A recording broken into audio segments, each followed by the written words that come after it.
अस्सलाम वालेकुम। मेरे पास है क्वेश्चन नंबर 8।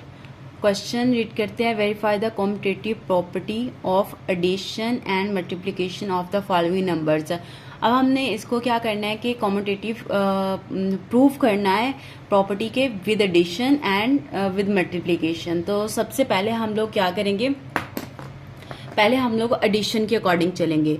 तो यहाँ पे है पहला जो इसका पार्ट है वो है एडिशन।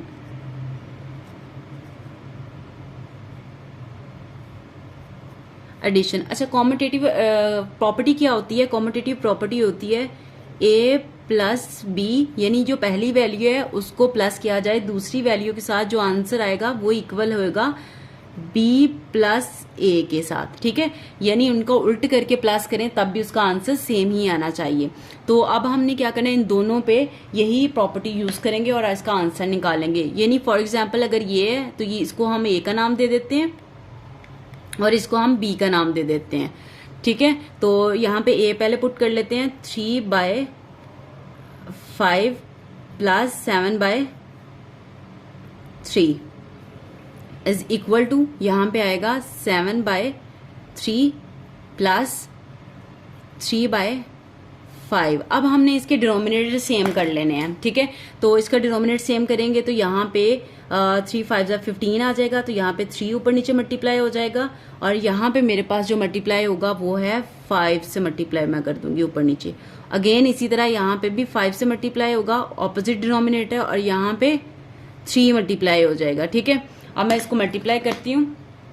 3 3 9 over 5 3 15 plus 5 7 35 over 7 3 5 15। ये इसका डिनोमिनेटर ये इक्वल होगी, इज इक्वल टू, अब इसको मल्टीप्लाई करते हैं।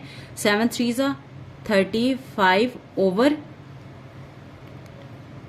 15 प्लस 3 3 9 ओवर 15। अब इन दोनों को हम प्लस करेंगे तो हमारे पास आएगा answer 44/15 is equal to 35 plus 9 44/15।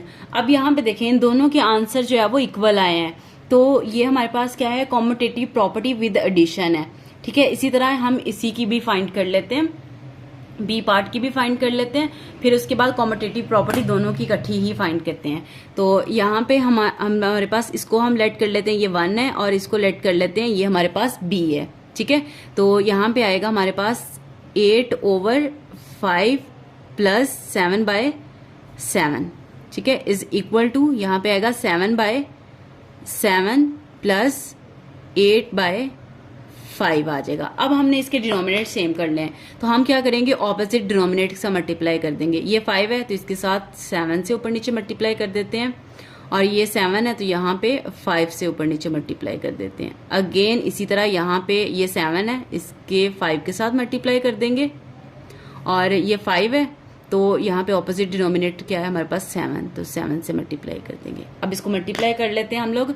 7 8 56 over 7 5 35 plus 7 5 35 over 35 is equal to 7 5 35 over 35 plus 7 8 56 over 35। अब इन दोनों को हम प्लस कर लेते हैं, तो मेरे पास जो 56 प्लस 35 आंसर वे भी 80 और 91 आ जाएगा। 91 ओवर 35 इज इक्वल टू, इन दोनों को भी प्लस करेंगे तो 91 ओवर 35 आ जाएगा। अब ये मेरे पास आ गया ए का पार्ट। ठीक है, इसकी भी मैंने विद एडिशन फाइंड कर लिया और बी पार्ट का भी विद एडिशन फाइंड कर लिया।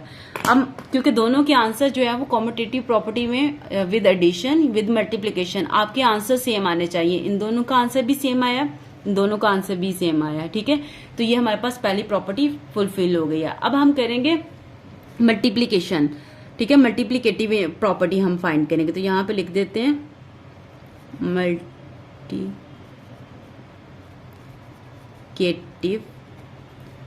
प्रॉपर्टी। उसके लिए हमारे पास ये होना चाहिए मल्टीप्लिकेटिव प्रॉपर्टी में कि अगर मैं ए को मल्टीप्लाई करती हूँ बी के साथ तो उसका जो आंसर आएगा और बी को मल्टीप्लाई करूंगी ए के साथ तो उन दोनों का आंसर जो है वो सेम ही आना चाहिए। ठीक है, तो अब मैं क्या करूंगी, इसको सॉल्व कर लेती हूँ। पहले इसके साथ मैं करती हूँ 3/5 मल्टीप्लाई बाय 7/3